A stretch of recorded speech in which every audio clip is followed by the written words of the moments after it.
আলহামদুলিল্লাহি ওয়াহদাহ ওয়াসসালাতু ওয়াসসালামু আলা মান লা নাবিয়্যা বা'দাহ।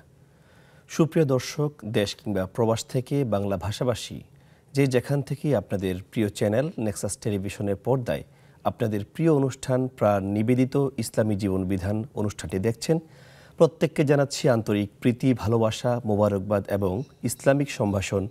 আসসালামু আলাইকুম ওয়া রাহমাতুল্লাহি ওয়া বারাকাতুহু। সুপ্রিয় দর্শক, আপনারা জানেন প্রতিনিয়তই আমরা এই অনুষ্ঠানে নানাবিধ বিষয় নিয়ে আলোচনা করে থাকি। তেমনিও আজকে আমরা যে বিষয় নিয়ে আলোচনা করছি সেটি হচ্ছে ইসলাম প্রচারের নিয়ম নীতি। এই আলোচনা করবেন যিনি এবং আপনাদের প্রশ্নগুলো উত্তর যিনি দিবেন তিনি হচ্ছেন আপনাদের অত্যন্ত পরিচিত মুখ, ইসলামিক ফাউন্ডেশনের সম্মানিত মুহাদ্দিস ডক্টর ওয়ালিউর রহমান খান। আসসালামু আলাইকুম। ওয়ালাইকুম আসসালাম ওয়া রাহমাতুল্লাহি ওয়া বারাকাতুহু। শেখ, কেমন আছেন আপনি? আলহামদুলিল্লাহ ভালো, আপনি কেমন আছেন? আলহামদুলিল্লাহ। সম্মানিত দর্শক, আপনারা চাইলে দুটিভাবে আমাদের সাথে যুক্ত হতে পারেন। সরাসরি যারা টেলিভিশনে দেখছেন তারা চাইলে আমাদের স্ক্রিনে প্রদর্শিত নাম্বারে কল দিয়ে আপনাদের কাঙ্ক্ষিত প্রশ্নগুলো জিজ্ঞাসা করতে পারেন, অথবা ফেসবুকে যারা এই মুহূর্তে লাইভে আমাদের সাথে সংযুক্ত হয়েছেন তারা আপনাদের কাঙ্ক্ষিত প্রশ্নগুলো কমেন্টের মাধ্যমে জানাতে পারেন। অবশ্যই আমরা ইনশাআল্লাহ শাইখের কাছ থেকে আপনাদের সেই প্রশ্নগুলোর উত্তর দিব। প্রিয় দর্শক, আমাদের আজকে আলোচনার বিষয় হচ্ছে ইসলামী দাওয়াতের প্রচারের নিয়ম নীতি। অনেকেই অনেক মতামত দিয়ে থাকেন। একবার এক লোক হযরত আবু হানিফা রহমতুল্লাহ আলাইকে জিজ্ঞাসা করেছিলেন যে ইসলাম কিভাবে সারা বিশ্বে এমন প্রচার প্রসার লাভ করলো। তখন তিনি বলেছেন যে অনেকগুলো মাধ্যম আছে। তখন তিনি বলেছেন যে মানুষের আচার ব্যবহার, মুসলমানদের মুআশারাত, মুআমালাত, লেনদেন, সার্বিক বিষয়গুলো, এবং সবচাইতে বেশি মুসলমানগণ দাওয়াতি পরিক্রমায় সারা বিশ্বে যেভাবে ছড়িয়েছেন, এগুলোই হচ্ছে ইসলাম প্রসারের অথবা প্রচারের কারণ। এই বিষয়গুলো আমরা বিস্তারিত জানবো শাইখের কাছ থেকে ইনশাআল্লাহ। এই মুহূর্তে আমরা শাইখের কাছ থেকে জানতে চাচ্ছি যে ইসলামে দাওয়াতের গুরুত্ব আসলে কতটুকু। জি, ধন্যবাদ। বিসমিল্লাহির রহমানির রহিম। আলহামদুলিল্লাহি ওয়াহদাহ মান লা নাবিয়্যা বা'দা ওয়াসসালাতু ওয়াসসালামু আলা মান লা নাবিয়্যা বা'দা আম্মা বা'দ।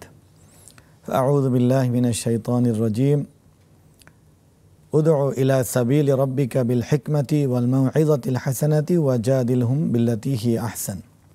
ক্বালা রাসূলুল্লাহি সাল্লাল্লাহু আলাইহি ওয়াসাল্লাম লা আন ইয়াহদিয়াল্লাহু বিকা রাজুলান ওয়াহিদান খায়রুন লাকা মিন হুমরিন না'মি। وقال أيضا من سلك طريقا يلتمس فيه علما سهل الله له طريقا إلى الجنة رواه مسلم। আল্লাহ তাআলা কুরআনুল কারীমের সূরা আন-নাহলের 125 নম্বর আয়াতে দাওয়াতের বিষয়ে একটি নির্দেশনা দিয়েছেন। তিনি ইরশাদ করেছেন যে উদউ ইলা সাবিলি রাব্বিকা বিল হিকমাহ, আপনার প্রভুর পথে মানুষকে প্রজ্ঞা, যৌক্তিক উপায় দ্বারা দাওয়াত দিন। আর মাউইযা হাসানা, উত্তম উপদেশ দ্বারা আহ্বান করুন। ওয়াজাদিলহুম বিল্লাতী হিয়া আহসান, আর কখনো যদি প্রতিপক্ষের সাথে বিতর্ক করতে হয় তাহলে উত্তম পন্থায় বিতর্ক করুন। রাসূলুল্লাহ সাল্লাল্লাহু আলাইহি ওয়াসাল্লামের যে হাদিস, সেখানে আমরা দেখেছি যে তিনি বলেছেন যে তোমাদের কারো দ্বারা যদি একজন মানুষও হেদায়েত প্রাপ্ত হয়, ঈমান প্রাপ্ত হয়, আমলে সালেহ লাভ করে, তাহলে সেটি একটি লাল উটের চেয়েও অনেক উত্তম তোমার অর্জন হবে। সেই যুগে লাল উটকে একটি উপমা হিসেবে বলা হতো। অনেক মূল্যবান, অনেক গৌরবের কোনো অর্জন হলে সেটিকে লাল উট দ্বারা সেটিকে পরিচিহ্নিত বা প্রকাশ করা হতো। তারপর এই দাওয়াতের আসলে পৌঁছানো বা আহ্বান করার সাথে সাথে এখানে কিন্তু একটা শিক্ষার বিষয় আছে। এই জন্য আল্লাহ রাসূল সাল্লাল্লাহু আলাইহি সাল্লাম যে ইলমের হাদিস, সেখানেও এই বিষয়টি এনেছেন যে মান সালাকা তরিকান ইয়ালতামিসু ফিহি ইলমান, যে ব্যক্তি জ্ঞান অন্বেষণের জন্যে, ইলম হাসিলের জন্যে কোনো পথ অবলম্বন করলো, আল্লাহ তাআলা সাহালাল্লাহু লাহু তরিকান ইলাল জান্নাহ, আল্লাহ তার পথকে, জান্নাতে যাওয়ার পথকে সহজ করে দিবেন। তো এখানে আমরা এই যে আয়াত এবং হাদিসে মোটামুটি তিনটা বিষয়কে জানতে পারলাম। এক হলো যে ঈমানের পথে বা আল্লাহর পথে দাওয়াত দেওয়া, পরকালের বিশ্বাস, তাওহীদ, একত্ববাদের দাওয়াত, শেষ রাসূল সাল্লাল্লাহু আলাইহি সাল্লামের প্রতি বিশ্বাস, কোরআন করিম যে আমাদের এই পৃথিবীতে মুক্তি, পরকালে নাজাতের আমাদের উপায় অবলম্বন, এটির উপর বিশ্বাস। আল্লাহ তাআলা নবী রাসূলগণকে যে তার প্রত্যাদেশ ওহীর মাধ্যমে দেন, সেই মাধ্যম ফেরেশতাদের উপর বিশ্বাস। পরকাল আখিরাত আছে। আমাদের এই জীবনের শেষের, আমাদের এই জীবনের সকল কর্মকাণ্ডের মূল্যায়নের জন্য, বিচারের জন্য পরকাল আছে, এই বিশ্বাস। এরপর আপনার পূর্ববর্তী নবী রাসূলের উপর যে কিতাব বা অন্যান্য সাহিফা নাজিল হয়েছে সেগুলি সত্যি ছিল, সেই সময়ের জন্য কার্যকর ছিল, এই বিশ্বাস। আর তকদির, মানুষের ভাগ্যের ভালো মন্দ, এটা চূড়ান্ত নিয়ন্ত্রণ আল্লাহর হাতে, এগুলি বিশ্বাস করা। তো এই বিষয়গুলি অন্যকে জানানোর নাম দাওয়াত। তো দাওয়াতের গুরুত্ব এটা বলে শেষ করা যাবে না। মানুষকে মানুষ বানানোর জন্যই তো দাওয়াত। মানুষকে মানে নিয়মতান্ত্রিক বানানো, ধর্মপরায়ণ বানানো, ন্যায়পরায়ণ বানানো, ভালো মানুষ বানানো, চরিত্রবান বানানো, নীতিবান বানানো, আদর্শবান বানানো, প্রত্যেকটা কাজে দাওয়াত। আর দাওয়াতটা শুরু মানে একটা আহ্বান দিয়ে, কিন্তু সেখানে থাকতে হবে কন্টেন্ট, থাকতে হবে ভিতরে সার মর্ম, থাকতে হবে জ্ঞান, শিক্ষা। এখন যে ব্যক্তি ধরুন ইমানের গৌরব অর্জন করে নাই, তাকে ইমানের দাওয়াত। এভাবে ভরপুর বেঁচে থাকাটাই জীবন, আর জীবনের স্বাদের অনিবার্য সঙ্গী প্রাণ। যে ইমানদার কিন্তু তার আকীদায় ভুল আছে, তার আকীদার দাওয়াত। যার মানে বিশ্বাসগত ভুল আছে, যার আমলের ত্রুটি আছে, সে তাকে আমলের দাওয়াত। যে নামাজ আদায় করছে কিন্তু 5 ওয়াক্ত পড়ছে না, অবহেলা করে, অলসতা করে ফজর পড়ছে না বা এশা পড়ছে না, কোথাও বেড়াতে গেলে জোহর পড়ছে না, তাকে 5 ওয়াক্তের দাওয়াত। যে 5 ওয়াক্ত পড়ছেন কিন্তু জামাতে পড়ছেন না, সেই পুরুষ ভাইদেরকে 5 ওয়াক্ত মসজিদে যে পড়ার দাওয়াত। এভাবে কেউ হয়তো হকুকুল্লাহ, আল্লাহর হকগুলো আদায় করছে কিন্তু বান্দার হকের ব্যাপারে উদাসীন। সে মানুষের হক নষ্ট করছে, ভাই বোনের হক নষ্ট করছে, সে ব্যবসায়িক পার্টনারদের ক্ষতি করছে। তা এইভাবে দেখা যাচ্ছে যে আর্থিক তার সমস্যা, এগুলো বান্দার হক, এগুলি যার ত্রুটি আছে তাকে সেই দাওয়াত। এভাবে ব্যক্তির অবস্থা অনুযায়ী তার দায়িত্ব সম্পর্কে সচেতন করা, এটা একটা দাওয়াত। হ্যাঁ, আল্লাহ রাসূল বলেছেন কুল্লুকুম রাঈন ওয়া কুল্লুকুম মাসউলুন আন রাইয়াতিহি। প্রত্যেক মানুষ তোমরা দায়িত্বশীল, প্রত্যেককে তার দায়িত্ব সম্পর্কে জিজ্ঞাসা করা হবে। তাহলে একজনের দায়িত্ব সম্পর্কে সচেতন করে দেওয়া, এটাও একটা দাওয়াত। কিছু বিষয় হলো ধর্মীয়, ইমানের, শরীয়তের, এগুলি পাশাপাশি কিছু হলো সামাজিক, মানে মানুষের জীবন চলার জন্যে কিছু রাষ্ট্রীয় আদেশ, কিছু সরকারি নির্দেশনা, এগুলো পালনের জন্য বলা, এটাও দাওয়াত। তো এই দাওয়াতের যে ইমানের বা আমলের দাওয়াতের ক্ষেত্রে আল্লাহ তাআলা যে পদ্ধতি বলেছেন বিল হিকমা, সেখানে জ্ঞান থাকতে হবে, প্রজ্ঞা থাকতে হবে, আর মাউইদা হাসানা, উত্তম উপদেশ থাকতে হবে। সেখানে জোরপূর্বক করার কোনো সুযোগ নেই, সেখানে সহিংসতা আসার কোনো সুযোগ নেই, হিংস্রতা আসার কোনো সুযোগ নেই, বা সেখানে আমি যা বলি তাই সঠিক এটা বলার সুযোগ নেই। কারণ পৃথিবীতে সর্বশ্রেষ্ঠ মানুষ হলেন হযরত মুহাম্মদ সাল্লাল্লাহু আলাইহি সাল্লাম, তিনিই তো বিনয়ী ছিলেন। এবং আমি একটা প্রশ্ন নিয়ে নিচ্ছি আবার আপনার কাছে, অত্যন্ত চমৎকার বলছিলেন। আমাদের সাথে একজন দর্শক যুক্ত হয়েছেন। আসসালামু আলাইকুম ওয়া রাহমাতুল্লাহ। আসসালামু আলাইকুম। ওয়া আলাইকুম আসসালাম ওয়া রাহমাতুল্লাহ। জি, আপনার প্রশ্নটি করুন। জি, আমার ওই গ্রামের বাড়ি হচ্ছে গাইবান্ধা জেলায়। জি। তো আমাদের ওই গ্রামে একটা মসজিদে, আমাদের গ্রামে আর কি, সমাজের মসজিদে, ওই মসজিদটা কেবলামুখী হচ্ছে কবরস্থান, মানে উন্মুক্ত। তা আমি অনেকবার বলেছি যে কবরস্থানটাকে একটু বাউন্ডারি দেওয়ার জন্য, তো ওরা আমার কথা কোনোভাবেই রাজি হচ্ছে না। এখন এটা কতটুকু সঠিক? এবং ওই গ্রামের ম্যাক্সিমাম লোক নামাজ পড়লেও তারা সুদ খায় এবং 100-র ভিতরে 150 মিথ্যা কথা বলে। আচ্ছা আচ্ছা, আপনার প্রশ্নটি বুঝতে পেরেছি। বলতেন স্যার, তো খুব খুশি হতাম। জি জি, মসজিদের সামনে কবরস্থানের বিষয়টি ইনশাআল্লাহ অবশ্যই ক্লিয়ার করব। আমাদের সাথে যুক্ত থাকুন ইনশাআল্লাহ। জি শাইখ, যে বিষয়ে আলোচনা করছিলেন। আচ্ছা, তাহলে এখন আমরা এই যে আল্লাহ রাসূল সাল্লাল্লাহু আলাইহি সাল্লামের যদি দাওয়াতের পদ্ধতি দেখি, আমাদের সাহাবায়ে কেরামের দাওয়াতের ক্ষেত্রে আচরণ দেখি, তাহলে আমরা দেখব যে আমরা সেখান থেকে অনেক দূরে সরে আছি। হ্যাঁ, দাওয়াতের একটা মাউইদা হাসানা, উত্তম উপদেশের কথা তো বললাম। এখন উত্তম উপদেশ এর আগে হলো আপনার হিকমা, জ্ঞান থাকতে হবে। সেখানে মানুষকে কিছু শিক্ষা দিতে হবে, যার মধ্যে যে ত্রুটি আছে সেটা দাওয়াতকে খেয়াল করতে হবে। এই দাওয়াতের আপনার মোটামুটি 5টা অনুষঙ্গ আছে, অংশ আছে। একটা হলো দাওয়া। কিসের দাওয়া? সেটা আল্লাহ তার নবীকে বলে শিখিয়েছেন। কি বলেছেন? ইয়া আইয়ুহার রাসূল বাল্লিগ মা উনজিলা ইলাইকা মির রাব্বিক ওয়া ইল্লাম তাফআল ফামা বাল্লাগতা রিসালাতা। যে হে রাসূল, আপনার উপর যা নাজিল করা হয়েছে সেই অর্থাৎ কোরআনের আপনি দাওয়াত পৌঁছে দিন। যদি আপনি সেখানে পৌঁছাতে ব্যর্থ হন তাহলে আপনি কিছু পৌঁছালেন না, মানে আপনার দায়িত্ব পালন করলেন না। তাহলে দাওয়াতের উপাদান কি হবে? কোরআন। দাওয়াতের উপাদান হবে কোরআনের ব্যাখ্যা, সুন্নাহ। দাওয়াতের উপাদান হবে সুন্নাহর ব্যাখ্যা, শরিয়া বা ফিকহ, ইসলামী আইন। জি, সে আইনগুলির ব্যাখ্যা হবে আপনার ইসলামী আখলাক, চরিত্র। সেগুলির ব্যাখ্যা হবে আপনার মুআমালাত, মুআশারাত, আচরণ। তাহলে এইগুলির দাওয়াত দিয়েই তো জীবন চলে যাবে। পরে অন্য কথা, নিজের তৈরি করা কথা তো আরো পরে। সে এখন এইটাই। তাহলে আমাদের সাথে আরেকজন যুক্ত হয়েছে, আমরা তার প্রশ্নটা একটু নিচ্ছি। জি, আসসালামু আলাইকুম। ওয়ালাইকুম আসসালাম ওয়া রাহমাতুল্লাহ। আমার দুটো প্রশ্ন। আমার প্রথম প্রশ্ন যে বলা হচ্ছে যে মাগরিবের নামাজের পর যে ফরজ নামাজের পর যে আমরা যে আমলগুলো করি সেগুলো আসলে আসরের সময় করতে হবে। এখন এগুলো কোন আমলগুলো? যে কি আমরা যে বলি আল্লাহুম্মা আজিরনি মিনান নার বা সাইয়্যিদুল ইস্তিগফার বা আরো কিছু ছোট ছোট দোয়া আছে, জিকির আছে, এগুলোর কথা যদি একটু বলতেন কি কি। আচ্ছা, আপনি আসরের পরে মানে আমলের কথা বলেন, এটা তো ফজরের পরে। আমি মাগরিবের পরে, মাগরিবের ফরজের পরে পড়ি। ও আচ্ছা আচ্ছা, ঠিক আছে। হ্যাঁ, তো এখন যেমন আল্লাহুম্মা আজিরনি মিনান নার বা সাইয়্যিদুল ইস্তিগফার বা লা ইলাহা ইল্লাল্লাহু ওয়াহদাহু লা শারীকা লাহু, এই দোয়াগুলো আর কি, বিসমিল্লাহিল লাযী লা ইয়াদুররু, এই দোয়াগুলা কি তাহলে আমি আসরে পড়বো নাকি মাগরিবের ফজরের পর পড়বো? আচ্ছা আচ্ছা, ঠিক আছে, আপনার প্রশ্নের জবাবটি অবশ্যই দেওয়া হবে ইনশাআল্লাহ। আমাদের সাথে থাকুন। দর্শক, সময় হয়েছে ছোট্ট একটি বিরতিতে যাওয়ার। এরপরে ইনশাআল্লাহ আমরা আপনার প্রশ্ন নিয়ে আলোচনা করবো ইনশাআল্লাহ। আর বাকি যে কথাগুলো আমাদের রয়ে গেছে পয়েন্ট আকারে, সেগুলো আমরা শুনবো ইনশাআল্লাহ।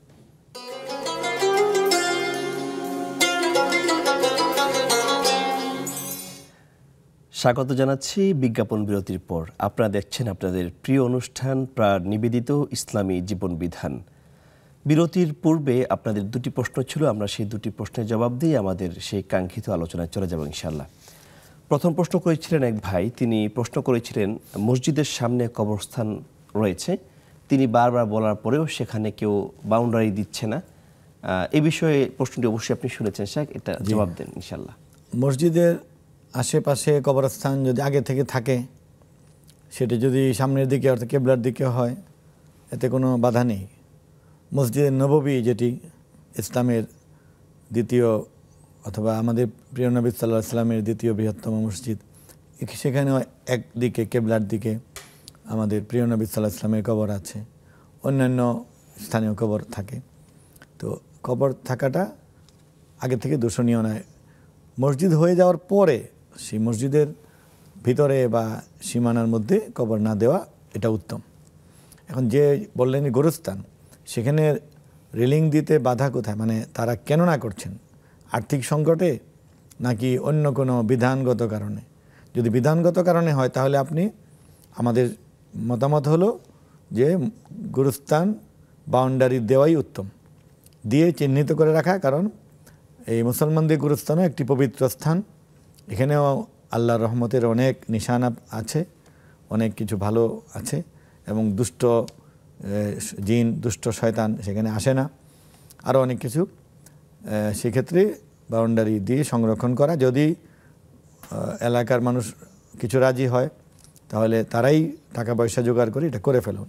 আর যদি এমন হলো যে আপনার অন্য কোনো সমস্যা, এই কমিটি করছে না, অন্য লোক হলে করবে, তাহলে সেটা আপনারা বসে সমাধান করবেন, এটা করা উত্তম, ভালো। জি শেখ, চমৎকার বলছিলেন। আমাদের আরও একজন দর্শক আমাদের সাথে যুক্ত হয়েছেন। আসসালামু আলাইকুম। আসসালামু আলাইকুম। ওয়ালাইকুম আসসালাম। জি, আপনার প্রশ্নটি করুন। হুজুর, আমার 4টি প্রশ্ন আছে হুজুর। সংক্ষেপে করুন।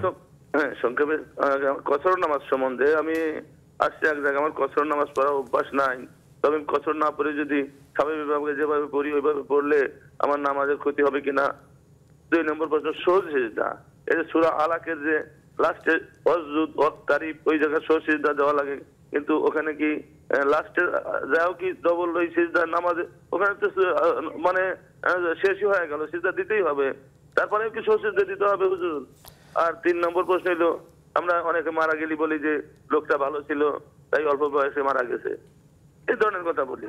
আবার আর একটা কথা আমাদের গ্রামে প্রচলন আছে, আর একা একদম একা মারা গেছে, আমার স্ত্রী কেউ ছিল না, এতে কোনো কল্যাণ অকল্যাণের ভিতর নিয়ত আছে কিনা?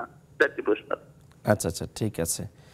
আপনার প্রশ্নগুলো অবশ্যই জবাব দেওয়া হবে ইনশাল্লাহ। তো শায়েখ, আমাদের আরও একটি প্রশ্ন ছিল, সেটা হচ্ছে মাগরিব নামাজের পর যে আমলগুলো আছে এগুলো নিয়ে আসরের পরে করেন, আসলে এগুলো একটু সুনির্ধারিত নিয়মগুলো আমরা জানলে ভালো ওই হয়। বোন যে কথাগুলি আমলের কথা বলেছেন সেগুলো লা ইলাহা ইল্লাল্লাহু ওয়াহদাহু লা শারীকা লাহ, তারপর আল্লাহুম্মা আজিরনা মিনান নার, এগুলো তো আসলে 5 ওয়াক্ত পড়ার জন্যই।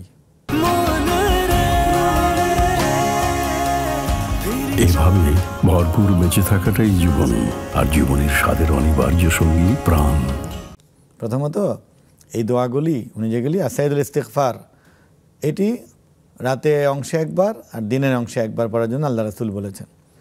তো আপনি ওই প্রথম দুটি আল্লাহুম্মা আজিরনি মিনান্নার, আজিরনা মিনান্নার, মানে আমাদের সকলকে আল্লাহ জাহান্নাম থেকে মুক্তি দিন, আর লা ইলাহা ইল্লাল্লাহু ওয়াহদাহু লা শারীকা লাহ, এই দুটি আপনি 5 ওয়াক্তই পড়বেন। আর ভুলে গেলে অন্য ওয়াক্ত পড়বেন। মাগরিবের পরে সময় নেই, তাড়াহুড়া হলে আপনি এশার পর পড়বেন, আসরের পরে পড়লেও কোনো বাধা নেই, এগুলি সব সময় পড়া যাবে। আর সাইদুল ইস্তিগফার দিনের শুরুতে একবার যে কোনো সময় পড়বেন, রাতের শুরুতে একবার যে কোনো সময় পড়বেন, এগুলো কোনো বাধা নেই। নফল ইবাদতের ক্ষেত্রে কোনো নিয়ম বাধা ধরে নেই, যেমন ফজরের পর সূরা ইয়াসিন পড়ার কথা, কোনো কারণে কেউ যদি ভুলে গেলেন জোহরের পরে পড়বেন, কোনো বাধা নাই, স্বাভাবিক একটা আমল। জি জি, এটার রাতে পড়লেও কোনো বাধা নেই, আপনি সব পেয়ে যাবেন। আচ্ছা, জি শেখ, আমাদের আরো একটা প্রশ্ন ছিল যে কসরের নামাজ পড়ার ক্ষেত্রে উনি কোথাও গেলেও আমি উনি বুঝতে কসর নামাজে পেরেছি, অভ্যস্ত নয়। আপনার নামাজের যে অভ্যাস আপনি তৈরি করেছেন এর অংশই হলো কসর হইলে কসর মানা আর পূর্ণ হইলে পূর্ণ মানা। এই সালাতের ক্ষেত্রে কসরটি হলো আপনার ম্যান্ডেটরি, মানতে হবে। রোজার ক্ষেত্রে, সিয়ামের ক্ষেত্রে যে সিয়াম না রেখে পরে রাখার একটা সুযোগ আছে, সফরে 80 কিলোমিটার দূরে যাওয়ার নিয়তে বের হলে, সেটি ইচ্ছা করলে রুখসাত আজিমতের সুযোগ আছে, আপনি রোজা রেখে দিতে পারেন। কিন্তু নামাজের ক্ষেত্রে আপনি যদি কমপক্ষে 80 কিলোমিটার দূরে যাওয়ার উদ্দেশ্যে রওনা দিয়ে বাস টার্মিনাল বা বাসা থেকে মহল্লা থেকে বের হন, তখন আপনাকে জোহরে 4-এ 2 পড়তেই হবে, আসরে 2 পড়তেই হবে, এশাতে 2 পড়তেই হবে। জি, আর মাগরিব আর ফজরে এবং সুন্নতের আপনি এখতিয়ার। আচ্ছা, আমাদের সাথে আরেকজন দর্শক যুক্ত কমানো হয়েছে, যাবে না। আমরা তার প্রশ্নটা নিয়ে নেব ইনশাআল্লাহ। জি। আসসালামু আলাইকুম। আসসালামু আলাইকুম, শুনতে পাচ্ছেন? জি জি জি জি জি, আপনার প্রশ্নটি করুন। জি, ওয়ালাইকুম আসসালাম। আসসালামু আলাইকুম। জি, ওয়ালাইকুম আসসালাম। জি হুজুর, আমি বলতেছি মোহাম্মদ ইকরামুল হক, জি বামনডাঙ্গা গাইবান্ধা থেকে বলতেছিলাম, গাইবান্ধা। জি, হুজুর আপনারা ভালো আছেন হুজুর? আলহামদুলিল্লাহ। প্রশ্নটি করুন। আমি হুজুর কাছে জানতে চাই, কি রকম নামাজ পড়লে আল্লাহ রাব্বুল আলামিন আমাদের প্রতি খুশি হবেন? কেমন নামাজ পড়তে হবে, কিভাবে, কি রকম নামাজ পড়লে আল্লাহ রাব্বুল আলামিন আমাদের প্রতি অনেক খুশি হবেন? আচ্ছা এটা আমি হুজুর কাছে জানতে চাই। আচ্ছা, ঠিক আছে। আর কোনো? জি, আরো একজন দর্শক যুক্ত হয়েছেন। আসসালামু আলাইকুম, শুনতে পাচ্ছেন? জি জি, বলুন, প্রশ্নটি বলুন। এই নকল নামাজের মধ্যে ওই যে একবার আলহামদুলিল্লাহ কোরআন পড়া যায় কিনা প্রত্যেক নামাজে? আচ্ছা আচ্ছা, যেমন- আপনার প্রশ্নটি বুঝেছি, প্রশ্নটি বুঝতে পেরেছি। আর কোনো প্রশ্ন? হ্যাঁ, আরেকটা প্রশ্ন আছে। জি জি, এই সাধারণত একটা বলছি দেখলাম, এই ওমর খাওয়ার নামাজে এই আলহামদুর পর সাবধান আয়তুল কুরসি 15 বার, আপনি একটু দ্রুত বলেন, প্রশ্নটা বলেন। 15 বার কি বলে ইন্নাত হয় না, এইভাবে এইভাবে এইভাবে সাকাত নামাজ প্রত্যেক। আচ্ছা, আমি বুঝতে পেরেছি আপনি কোন ধরনের প্রশ্ন করতে চেয়েছেন, আমরা বুঝতে পেরেছি। তো ইনশাল্লাহ এই বিষয়ে কথা হবে ছোট্ট একটি বিরতির পর। প্রিয় দর্শক, আপনারা যারা এতক্ষণ ধরে দেখছেন, সকলকে আবারও আমাদের বিরতির পর অনুষ্ঠানটি দেখার আমন্ত্রণ জানিয়ে ছোট্ট একটি বিরতিতে যাচ্ছি। ততক্ষণ পর্যন্ত আমাদের সাথেই থাকুন।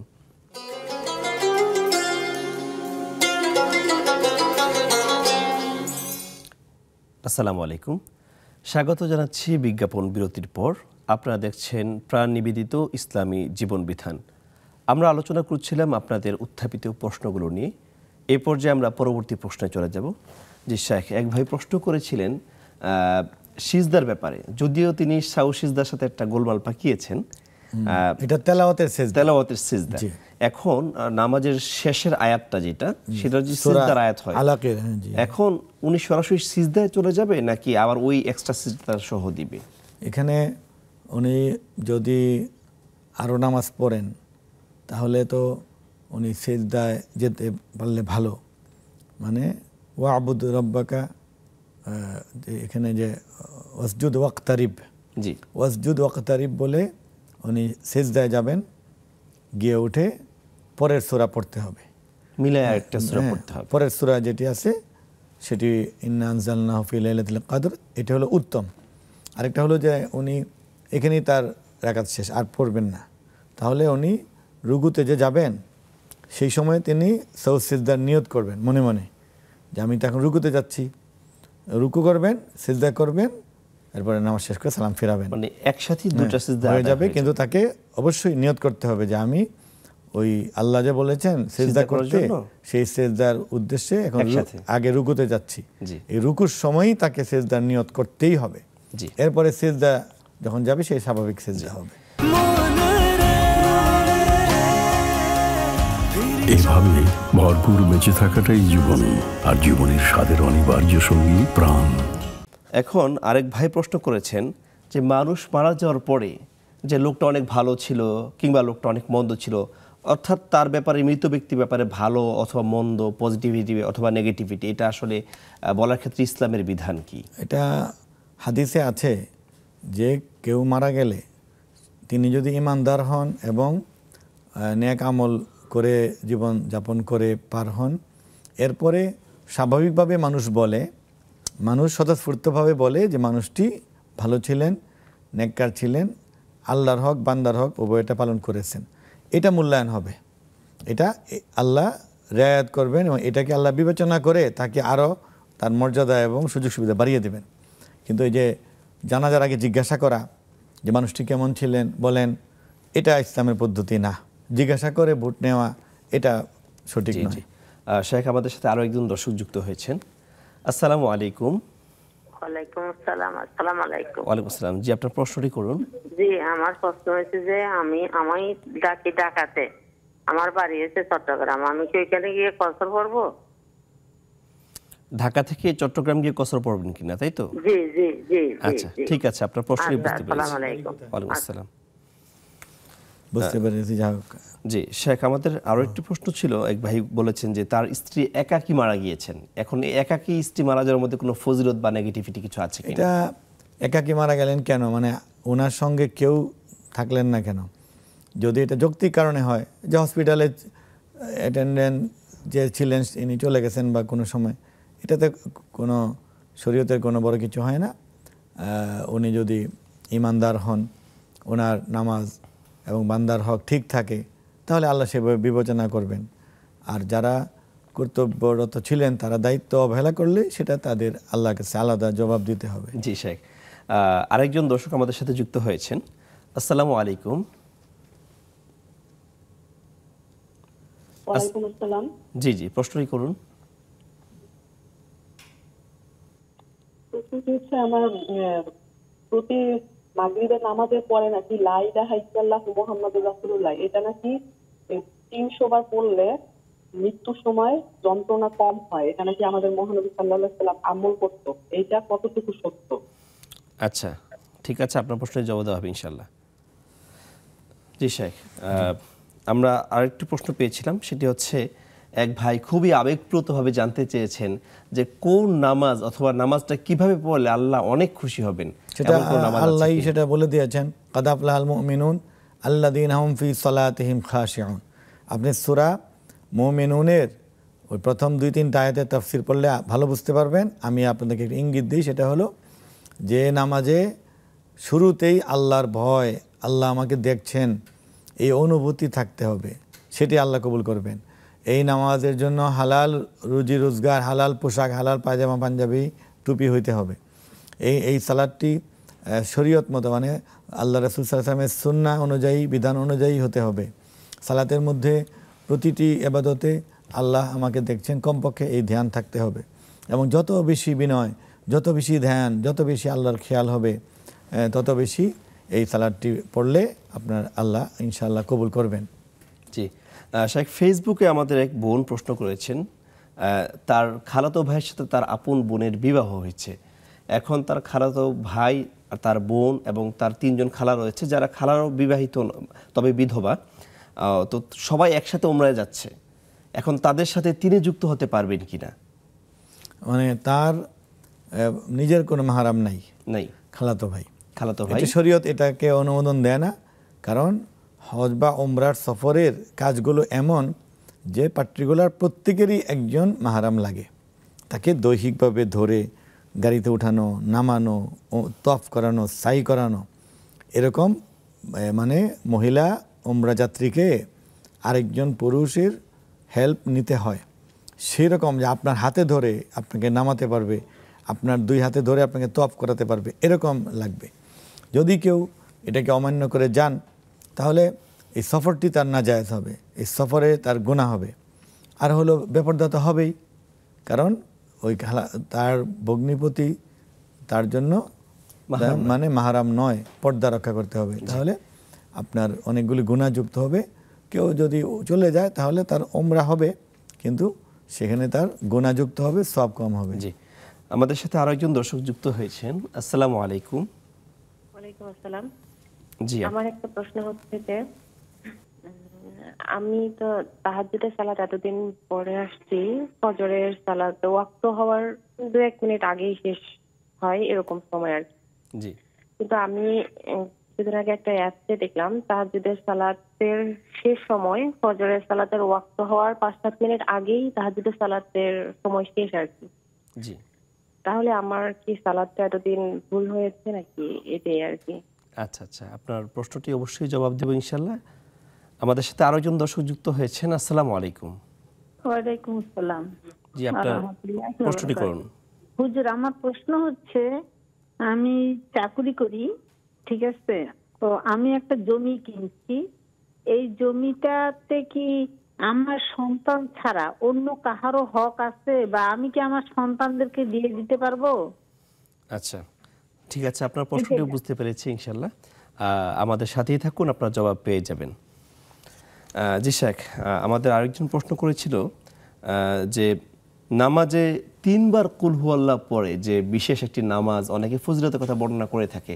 আসলে এমন কোন ফজিলতের কথা হাদিসে বর্ণনা আছে কিনা? আসলে দেখুন, আমাদের বাজারে কিছু নিয়ামুল কোরআন অথবা বিভিন্ন ফজিলতপূর্ণ যে ফজিলতগুলো একেবারে মানে অতিরঞ্জিত, যে ফজিলতের কথাগুলো অযৌক্তিক, সেগুলি আপনার না পড়াই ভালো।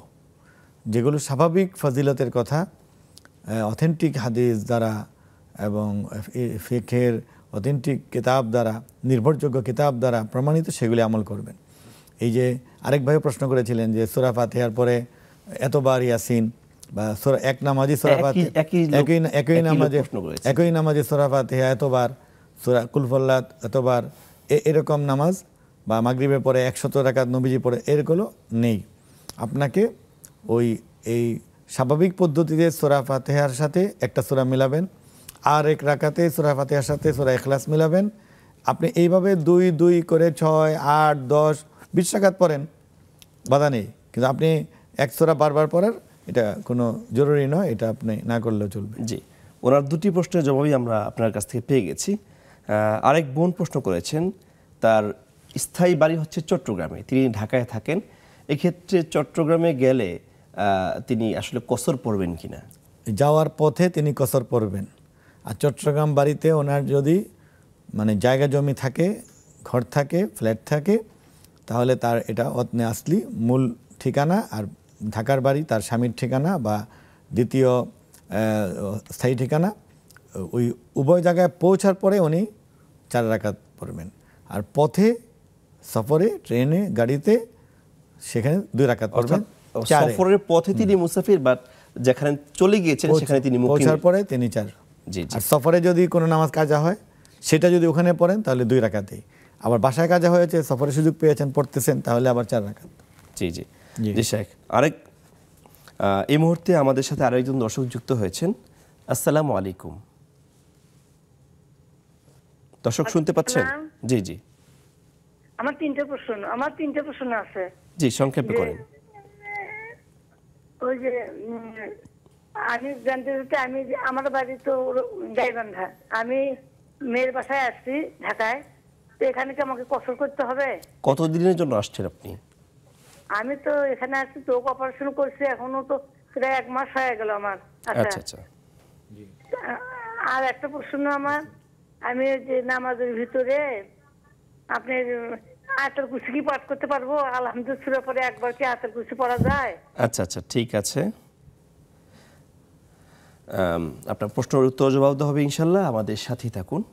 সুপ্রিয় দর্শক, এই পর্যায়ে আমরা ছোট্ট একটি বিজ্ঞাপন বিরতিতে যাচ্ছি। আপনারা দেখছেন আপনাদের প্রিয় অনুষ্ঠান প্রাণ নিবেদিত ইসলামী জীবনবিধান।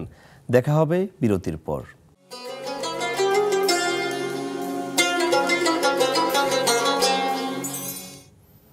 আসসালামু আলাইকুম, আপনাদেরকে স্বাগত জানাচ্ছি বিজ্ঞাপন বিরতির পর আপনাদের প্রিয় অনুষ্ঠান প্রাণ নিবেদিত ইসলামী জীবন বিধানে। আমরা আলোকপাত করছিলাম আপনাদের কাঙ্ক্ষিত সে প্রশ্নগুলো নিয়ে। এ পর্যায়ে আমাদের কাছে যে প্রশ্নটি জমা হয়েছে সেটি হচ্ছে, এক বোন প্রশ্ন করেছেন যে তিনি তাহাজ্জুদের সালাত অনেক দিন যাবৎ আদায় করতেন এবং তিনি ফজরের ঠিক 1-2 মিনিট আগে হয়তো তার তাহাজ্জুদটা শেষ হতো, কিন্তু এখন তিনি জানতে পেরেছেন যে না, তাহাজ্জুদ নামাজের বেশ 5 থেকে 6 মিনিট পরে ফজর শুরু হয়। এতদিন যে আমলটা তিনি করেছেন, এখন এই আমলটা তাহাজ্জুদ হিসেবে গণ্য হয়েছে কিনা? আলহামদুলিল্লাহ, ওনার না জানার কারণে যে তাহাজ্জুদ পড়েছেন এটা আল্লাহ কবুল করবেন, হয়েছে। এখন যেহেতু জেনেছেন, তাহলে তিনি চেষ্টা করবেন যে ফজরের ওয়াক্ত হওয়ার আগেই 8 রাকাত শেষ করতে। এখন 8 রাকাতের মধ্যে হয়তো 6 রাকাত তিনি টাইমলি পড়েছেন, বা 4 রাকাত টাইমলি পড়েছেন, বা 2 রাকাত টাইমলি পড়েছেন, এটা আল্লাহ কবুল করবেন। ওই ফজরে আজান রমাদানে হয় ওয়াক্ত হওয়ার একদম শুরুতে, এই জন্য রমাদানে এটা বোঝা যায়। আর রমাদান ছাড়া অন্য মাসে ফজরে আজান ওয়াক্ত হওয়ার আরো অনেক 20 মিনিট, আধা ঘন্টা, 1 ঘন্টা পরেও হয়। জি শাইখ, এডিশনাল আরো একটি প্রশ্ন ছিল, সেটা হচ্ছে কারো ঘুম ভেঙে গেল, দেখলো যে তাহাজ্জুদের জন্য আর 10 মিনিট সময় বাকি আছে। এখন অনেকেই মনে করে তাহাজ্জুদ 6 রাকাত কিংবা 8 রাকাত, আসলে সর্বনিম্ন কত রাকাত এবং সর্বোচ্চ কত রাকাত? উনি কোন রকম ওযু ইস্তেনজা সেরে মিসওয়াক করে 2 রাকাত পড়ে ফেলবেন, পরে আল্লাহর কাছে দোয়া করবেন, কাঁদবেন, এটাই নিয়ম। মানে তাড়াহুড়া করে সব কমপ্লিট করা দরকার নেই, সুন্দরভাবে 2 রাকাত পড়া অনেক উত্তম। তাড়াহুড়া করে 6 রাকাত পড়াচ্ছে, এটাও মাথায় রাখতে হবে। কারো এমন হলো যে উঠেছেন, ওযু করে এসে দেখেন যে সালাতের ওয়াক্ত শেষ, তবুও পড়ে ফেলবেন, কারণ তাহাজ্জুদের ওয়াক্ত আর ফজরের ওয়াক্তের মধ্যে তো কোনো নিষিদ্ধ ওয়াক্ত নাই। আপনি নফল হিসাবে পড়তে থাকেন, যদি আজান হয়েও যায় তাহলে তো বাধা নেই, আজানের পরে যেটা পড়বেন সেটা সুন্নত বলে, ফজরের সুন্নত বলে গণ্য হবে। জি শাইখ, ফেসবুকে আমাদের এক বোন প্রশ্ন করেছেন যে মাগরিব নামাজের কতক্ষণ পরে ঈশার ওয়াক্ত শুরু হয় বা ঈশার নামাজ তিনি পড়তে পারেন? সাধারণত এশার আজান যখন মসজিদে হয় এর 5-7 মিনিট আগে এশার ওয়াক্ত মানে হয়। তো আজান এখন এটাই খেয়াল করতে হবে। মাগরিবের ওয়াক্ত আপনার শীতকালে ধরেন মানে 1.25 ঘন্টা, গ্রীষ্মকালে 1.5 ঘন্টাও থাকে। তো মাগরিবের ওয়াক্ত শেষ আর এশার ওয়াক্ত শুরু, মাঝখানে কোনো বিরতি নেই। এই জন্য যেহেতু টোটালি 1.25 ঘন্টা 1.5 ঘন্টা, এই জন্য বলা হয় যে তাড়াতাড়ি পড়ো, কারণ মাগরিবের পরে আবার সুন্নত, নফল, আওয়াবিন, অন্য আমলের ব্যাপার আছে, লেখাপড়ার ব্যাপার আছে, কোরআন তেলাওয়াতের বিষয় আছে, এই জন্য তাড়াহুড়া করা হয়। আসলে সময় থাকে 1.5 ঘন্টা। এক কর্মজীবী বোন নিজের টাকা দিয়ে তিনি সম্পত্তি ক্রয় করেছেন, এখন ওনার এই সম্পত্তিতে অন্য কারো মানে অধিকার আছে কিনা, কিংবা তিনি চাইলে তার সন্তানকে সরাসরি এটা দিতে পারবেন কিনা, এই ব্যাপারে কোনো বাধা আছে কিনা? যে বোন ক্রয় করে জমি ক্রয় করেছেন সেটি স্থাবর সম্পদ হয়েছে, আর স্থাবর সম্পত্তি হয়ে যাওয়ার কারণে এটিতে তার স্বামীর হক অধিকার হয়ে গিয়েছে, সন্তানদের হক হয়ে গেছে এবং তার পিতামাতার হক হয়ে গেছে। আর যদি সেটি ক্যাশ টাকা থাকতো তাহলে তিনি এটা ইচ্ছা করলে স্বামী সংসারে দিতেও পারতেন, নাও দিতে পারতেন। যখন এটা সম্পত্তি হয়ে গেল এক। আরেকটা হলো যে ক্যাশ টাকাই উনি রেখে দুনিয়া থেকে বিদায় নিলেন, তখন এই ক্যাশ টাকার উপরও তার ঘর, তার ফার্নিচার্স, তার অর্নামেন্টস, তার জমি সব কিছুর উপর ওই সূরা নিসার 11 থেকে 13 আয়াতের যে বিধান, অর্থাৎ তিনি সেগুলি প্রযোজ্য হবে। স্বামী তার অংশ থেকে তিনি 4 ভাগের 1 ভাগ পাবেন, সন্তানরা ছেলে যে যতটুকু পাবে, মেয়ে তার অর্ধেক পাবে, এরকম পাবেন। এখন যদি ওনার মনে চায় যে উনি কাউকে একটু বেশি দিতে চান, তাহলে অন্যদের অনুমতি নিয়ে তাকে তিনি উপহার দিবেন। হ্যাঁ, আবার তিনি মনে করেন যে আমি ধর্মীয় কাজে, সামাজিক কাজে দান করে যাব, তাহলে তিনি 1/3 পর্যন্ত দান করে যেতে পারেন, আর অনুমতি ছাড়াই। আর অনুমতি নিয়ে তিনি সবটুকুই দান করে যেতে পারেন। জি শেখ, আরেক বোন প্রশ্ন করেছেন যে তিনি প্রায় চিকিৎসার জন্য গাইবান্ধা থেকে ঢাকাতে 1 মাস ধরে অবস্থান করছেন। এক্ষেত্রে তিনি কসর নামাজই পড়ছেন। আসলে কতটুক দিনব্যাপী পর্যন্ত কসর নামাজটা থাকে, আর অতিক্রম করলে কখন কসর নামাজ বাতিল হয়ে যায়? এই বোন যখন ঢাকায় এসেছেন সেদিন যদি তিনি জানতে পারতেন যে কমপক্ষে 15 দিন তিনি ঢাকায় স্টে করবেন, তাহলে প্রথম দিন থেকেই তাকে আপনার ওই 4 রাকাত মানে পূর্ণ নামাজ পড়তে হতো। আর যদি এমন হয় যে জানা নেই, ডাক্তার একটা ডেট দিবে, পরে আবার থাকতে হতে পারে, অনিশ্চয়তার মধ্যে যদি উনি থাকেন, তাহলে উনি কসরেই পড়ে যাবেন। তো এটা উনি এখন বিবেচনা করুন। উনি যখন জানতে পারলেন যে এখন থেকে আবার যে আমার ডেট বা আমার যাওয়া 15 দিন হবে, তাহলে ওই জানার সময় থেকে তার 4 রাকাত বা পূর্ণ নামাজ পড়া উচিত ছিল। যদি পড়ে না থাকেন তাহলে ফরজগুলো আর বেতেরটা পড়ে নেবেন, আর সুন্নত নফলে আলাদা কোনো জরুরি নয়, পড়লে পারবেন, আর না পড়লেও পারবেন। শেখ, নামাজের মধ্যে সূরা ফাতিহার পরে আয়াতুল কুরসি পড়া যাবে কিনা? খুবই পড়া যাবে। আয়াতুল কুরসি তো একটা আয়াতেই, এবং এটা আরও ভালো সওয়াব হবে। আয়াতুল কুরসি আপনি প্রথম রাকাতে পড়বেন, পরের একটা অংশ পড়বেন, অথবা এর আগে কিছু পড়লে এটা দ্বিতীয় রাকাতে পড়বেন, কোনো বাধা নেই, অনেক সওয়াব হবে। ফেসবুকে আমাদের আরও একটি প্রশ্ন আসছে যে সামনে তো 31st নাইট 31শে ডিসেম্বর আসছে, তো এই রাতকে উপলক্ষ করে তিনি ক্রিকেট টুর্নামেন্ট অথবা ব্যাডমিন্টন টুর্নামেন্টে খেলার আয়োজন করতে পারবেন কিনা, অথবা তিনি নিজে সরাসরি সেই আয়োজনে সংযুক্ত হতে পারবেন কিনা? আসলে আল্লাহ তাআলা কোরআনে সূরা নূরে বলেছেন, ইন্নাল্লাযীনা ইউহিব্বুনা আন তাশিআল ফাহিশাতু ফিল্লাযীনা আমানু লাহুম আযাবুন আলীম। যারা জমিনে বা সমাজে অশ্লীলতা ছড়িয়ে দেয়, হ্যাঁ, তাদের জন্য শাস্তি আছে। তো এখন আপনার দুটি বিষয়, একটা হলো যে এইভাবে নববর্ষ উদযাপনের কোনো শরীয়তে বিধান নেই। এই নববর্ষের ক্ষেত্রে পিছনে 1 বছরে আল্লাহ আমাদেরকে যে ভুল ত্রুটি হয়েছে ক্ষমা করুন, আর সামনের বছর যেন আমাদের জন্য ইমানের দিক থেকে, ইসলামের দিক থেকে এবং শান্তি স্থিতিশীলতা সব দিক থেকে আল্লাহ কল্যাণ দান করেন, এই অনুভূতি দোয়া করতে হবে, দান সাদাকা করতে হবে, ভালোভাবে চলতে হবে। ওই আনন্দ উদযাপন এর নামে যদি আপনি এগুলি করেন, সেখানে আরও অনেকগুলি অনুষঙ্গ যুক্ত হবে, বেপরদা হবে, অপচয় হবে, শব্দ দূষণ হবে, মানুষের কষ্ট হবে। এগুলি যদি হয় তাহলে আপনি গুনাহগার হবেন। এগুলোর কোনো শরীয়তে এগুলি নেই। আপনি বরং এই টাকা দিয়ে ওই যুবকদেরকে কম্পিউটার শিক্ষা দেন, ইংরেজি শিক্ষা দেন, দক্ষতা শিক্ষা দেন। আপনি এই যুবকদেরকে নামাজ শিক্ষা দেন, তাহলে আখিরাতে কাজে লাগবে, টাকা বরকত হবে।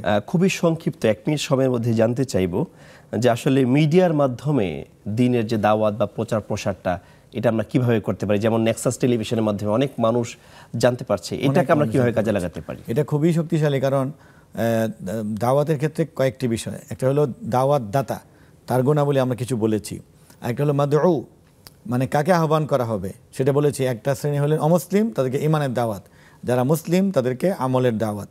এরপর বলেছি যে দাওয়াতের বিষয় কি হবে, সেটা হবে কোরআন সুন্নাহর জ্ঞান। আর বলেছি যে ওসাইলুদ দাওয়া, দাওয়াতের মাধ্যম।